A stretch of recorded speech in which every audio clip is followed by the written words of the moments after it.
حضرت عیسیٰ علیہ السلام کے زمانے سے کچھ عرصہ پہلے حضرت جرجیس علیہ السلام روم کے کسی شہر میں پیدا ہوئے تھے۔ روم میں اس وقت دانیہ دار نام کا ایک ظالم بادشاہ حکومت کرتا تھا۔ بادشاہ سرکش تھا اور وہ باطل خداؤں کے بت بنا کر ان کی پوجا کرتا۔ نہ صرف پوجا کرتا تھا بلکہ ان کو مشک و عنبر سے سجاتا، ہیرے جواہرات ان کے اوپر نچھاور کرتا اور ساتھ ہی اپنی قوم کے لوگوں سے ان بتوں کی عبادت کرتا اور انہیں مجبور کرتا کہ وہ ان بتوں کو سجدہ کرے۔ جو شخص انکار کر دیتا بادشاہ اس کو زندہ آگ میں پھینک دیتا تھا۔ یہ بادشاہ اہل روم کا ایک بے حد خوف و دہشت کی علامت بنا ہوا تھا۔ اس ظلم کے ماحول میں اللہ کی طرف سے حضرت جرجیس کو نبی بنا کر روم کی طرف مبعوث کیا گیا اور انہیں دانیہ دار بادشاہ کے دربار میں جا کر دعوت حق بلند کرنے کا حکم دیا گیا۔ چنانچہ حضرت جرجیس علیہ السلام دیانت دار بادشاہ کے دربار میں گئے اور اسے کہا، اے بادشاہ، بت پرستی چھوڑ دو اور ایک اللہ کی عبادت کرو جو تمام آسمانوں اور زمینوں کے پیدا کرنے والا ہے۔ جس پر دانیہ دار بادشاہ کو بے حد غصہ آ گیا اور وہ بولا، اے جرجیس، اگر تیرا خدا اتنا ہی طاقتور ہے تو کیوں اس نے تمہیں دنیا کی دولت و جاہ و چشم سے محروم رکھا، جبکہ ہمارے بتوں نے ہماری عبادت سے خوش ہو کر ہمیں سلطنت، حکومت اور دولت عطا کی ہے۔ مجھے دنیا کی ہر نعمت حاصل ہے، لوگ میرے سے خوف کھاتے ہیں، میں ایک طاقتور انسان ہوں۔ یہ تمام باتیں سن کر جرجیس علیہ السلام بولے، دنیا کی دولت اور حکمرانی کو بقا حاصل نہیں ہے، جس زندگی کو بقا حاصل ہے وہ اس سے کئی گنا بہتر ہے اور وہ ہمیشہ رہنے والی ہے، اور میں تجھ کو اسی زندگی کی طرف بلانے آیا ہوں اور تجھے میں اس کی دعوت دیتا ہوں۔ یہ باتیں سن کر دانیہ دار بولا، وہ کون سی زندگی ہے؟ جس پر جرجیس بولے، وہ جنت کی سرداری ہے، وہ جنت کی زندگی ہے، وہ ہمیشہ رہنے والی زندگی ہے۔ بادشاہ نے پوچھا، جنت کس طرح حاصل ہوگی؟ جس پر حضرت جرجیس علیہ السلام بولے، بتوں کی عبادت چھوڑ دو، اللہ کی عبادت کرو، مخلوق خدا پر رحم کرو، عدل و انصاف سے کام لو، تو اللہ دنیا میں بھی تمہاری سلطنت کو بڑھا دے گا اور مرنے کے بعد تجھے ہمیشہ رہنے والی جنت میں جگہ ملے گی۔ یہ باتیں سن کر بادشاہ کو غصہ آ گیا اور بولا، جرجیس تو دیوانہ ہو گیا ہے، بھلا مرنے کے بعد بھی جب ہڈیاں گل سڑ جائیں گی تو بھلا انسان کس طرح زندہ ہو سکتا ہے؟ حضرت جرجیس علیہ السلام بولے، جس خدا نے تجھے اور مجھے پہلی دفعہ بنایا ہے اس کے لیے یہ کوئی کام مشکل نہیں ہے کہ مرنے کے بعد ہمیں دوبارہ زندہ کر دے۔ متکبر بادشاہ نے یہ باتیں سنی اور دعوت توحید کا انکار کر دیا اور دربار میں تمام لوگوں کو اکٹھا کیا اور بولا، جرجیس پاگل و دیوانہ ہے، اس لیے اس کی کسی بات پر یقین مت کرو، کیونکہ وہ تمہارے خداؤں کو جھوٹا کہتا ہے، وہ تم لوگوں کو گمراہ کہتا ہے، وہ تم لوگوں کو غلط باتیں بتاتا ہے کہ جب تم لوگ مر جاؤ گے تو دوبارہ زندہ کیے جاؤ گے۔ بھلا مجھے کوئی بتائے کہ مرنے کے بعد بھی کوئی زندہ ہو سکتا ہے؟ اس لیے میں نے اسے یہ سزا دینے کا فیصلہ کیا ہے کہ جرجیس کو پھانسی پہ لگا کے اسے پتھر مارو، تاکہ شہر میں اس کی وجہ سے جو فساد برپا ہو رہا ہے وہ ختم ہو سکے۔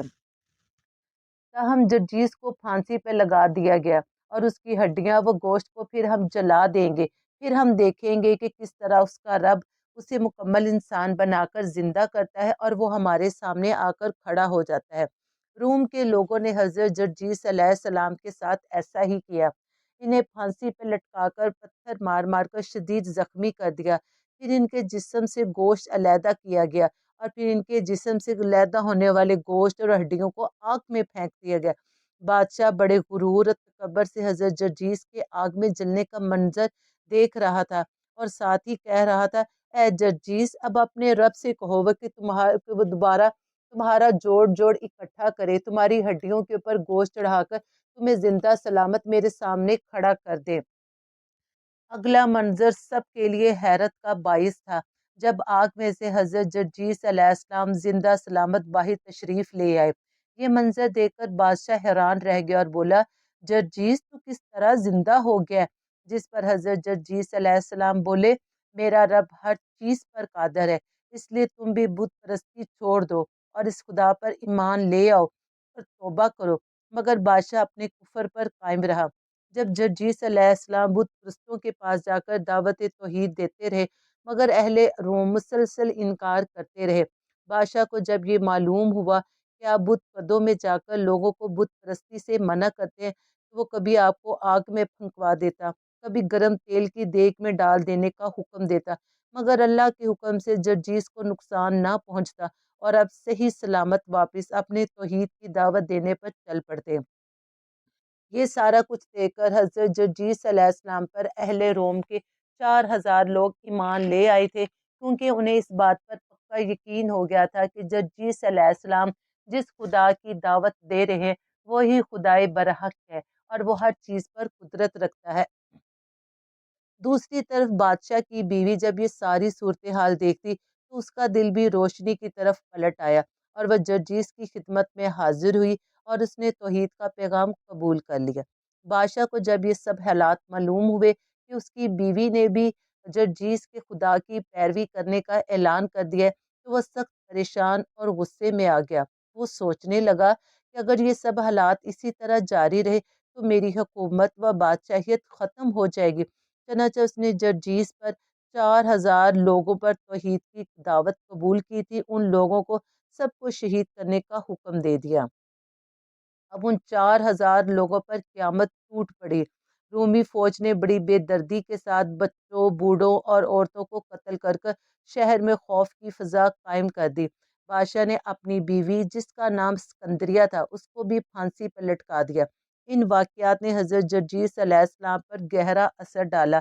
آپ نے آسمان کی طرف دیکھا اور دعا کے لیے ہاتھ اٹھا دیے اور کہا، اے اللہ، میں 7 سال سے مختلف قسم کی تکلیفیں اٹھا رہا ہوں، برداشت کر رہا ہوں۔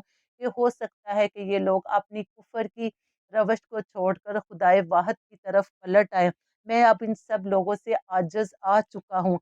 تو اپنا اب وعدہ پورا کر اور کافروں پر اپنا عذاب نازل کر دے اور تاکہ زمین سے ان لوگوں سے پاک کر دیا جائے۔ جرجیس علیہ السلام نے دعا ختم کی اور اللہ کا قہر آسمانی بجلی کی شکل میں ان پر نازل ہو گیا۔